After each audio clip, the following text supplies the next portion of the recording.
You know that one person in your group chat who goes completely silent when the New Year's Eve plans start flying, while everyone else is hyped about fireworks and parties. They're just not. Maybe they send a polite, "Have fun, guys," and then vanish. Or maybe that person is you. You see the calendar flip to December 31st, and instead of excitement, you feel nothing. Or maybe even a little bit of dread. It's not that you hate fun. It's just that this particular brand of forced, universal fun doesn't click. Ever wondered why? It's not just about being a party pooper. There's a fascinating psychology behind why some people treat New Year's Eve like just another Tuesday. And today, we're going to unpack it. First up, we have the authenticity guardian.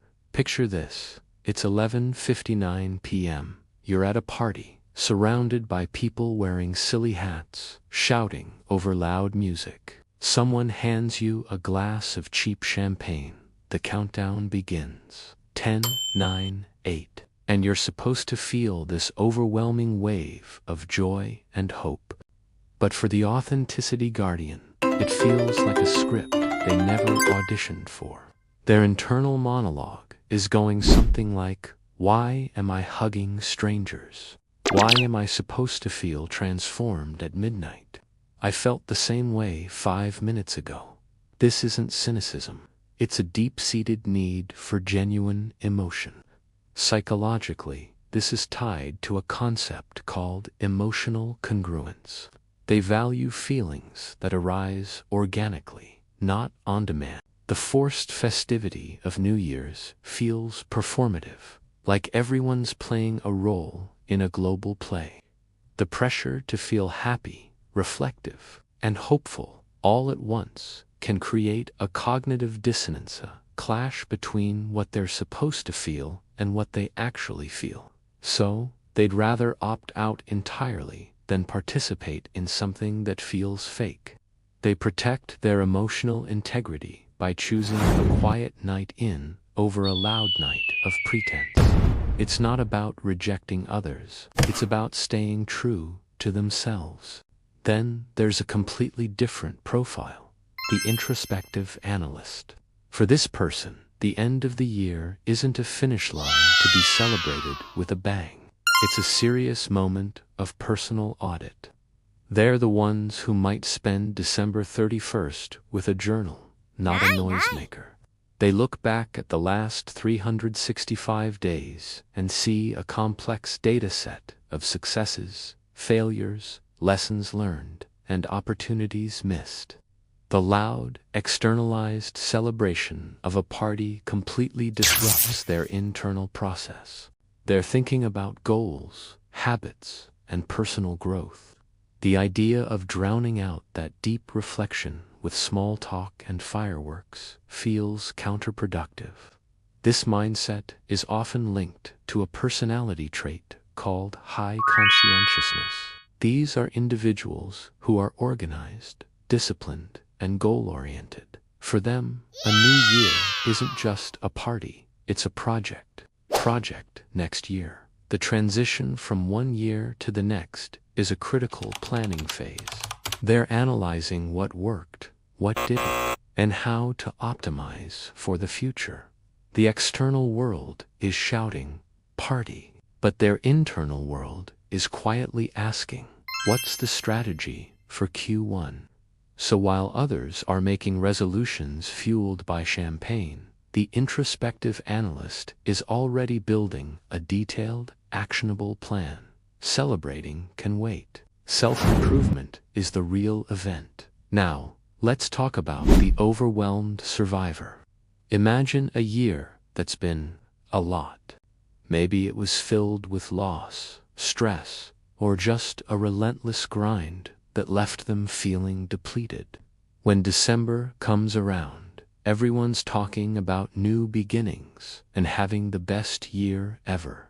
But for the survivor, this relentless optimism feels jarring, almost insensitive. They're not ready to pop the cork and celebrate a new chapter when they still trying to catch their breath from the last one.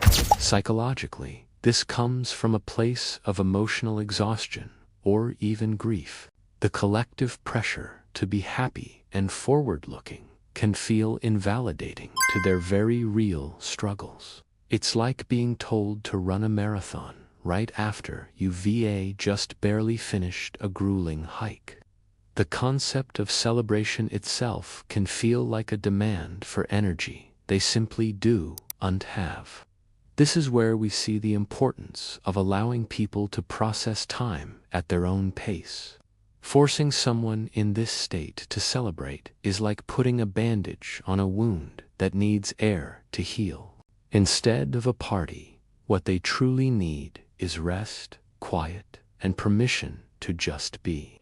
Their non-celebration isn't a rejection of happiness. It's an act of self-preservation. It's their way of saying, I need a moment before I can even think about moving forward.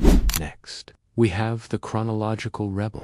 This person looks at the calendar and asks, who decided January 1st is the magical reset button? For them, the whole concept is arbitrary. Why isn't the big moment your birthday, or the first day of spring, or just a random Tuesday in April when you finally quit that job you hated?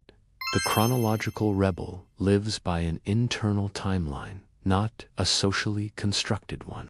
They see time as fluid, a continuous stream, not a series of neat, year-long boxes. This perspective is often rooted in a desire for personal autonomy and a resistance to social conformity. They don't want their moments of reflection and renewal dictated by a global tradition. They'll have their new year when it feels right for them. Maybe their new year starts in September with the academic calendar vibes, or maybe it's the day they finish a huge personal project. This isn't about being contrarian for the sake of it. It's about reclaiming ownership of their own life story and its milestones. They believe true transformation doesn't wait for a specific date on the calendar. It happens when you decide it happens. So while everyone else is counting down to midnight, the rebel might be starting a new book, planning a trip for March, or just enjoying a normal evening, secure in the knowledge that their new beginning can happen any day they choose. Finally, there's the nostalgic guardian. For this person, New Year's isn't about the future, it's painfully about the past. The turning of the year can be a stark reminder of time passing, of people who are no longer there to celebrate with, or of a younger, more hopeful version of themselves that feels long gone. While others see a blank slate, the nostalgic guardian sees the ghosts of New Year's past. The same songs, the same countdown, it can all trigger a deep sense of melancholy or loss.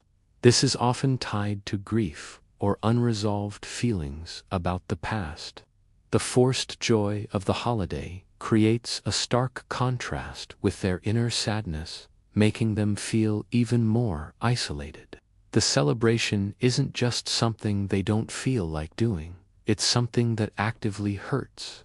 They might retreat into solitude, not out of anger, but out of a need to protect a fragile emotional state. They'd rather spend the night looking at old photos, or quietly remembering, honoring the past in their own way, instead of pretending to be excited about a future that feels lonelier than the past. Their quiet evening is a sanctuary, a safe space to feel what they need to feel without the pressure to perform happiness for a crowd. So, whether you're the authenticity guardian who cringes at forced fun, the introspective analyst deep in your journal, the overwhelmed survivor just trying to breathe, the chronological rebel setting your own timeline, or the nostalgic guardian tending to memories, your reasons for skipping the party are valid and deeply human. It's a reminder that there's no right or wrong way to mark the passage of time. The most important thing is to be true to what you need. So, how does this land for you? Do you see yourself or someone you know in one of these profiles? Let me know your thoughts in the comments. And if you enjoyed this little dive into human nature, maybe stick around for more. Thanks for watching.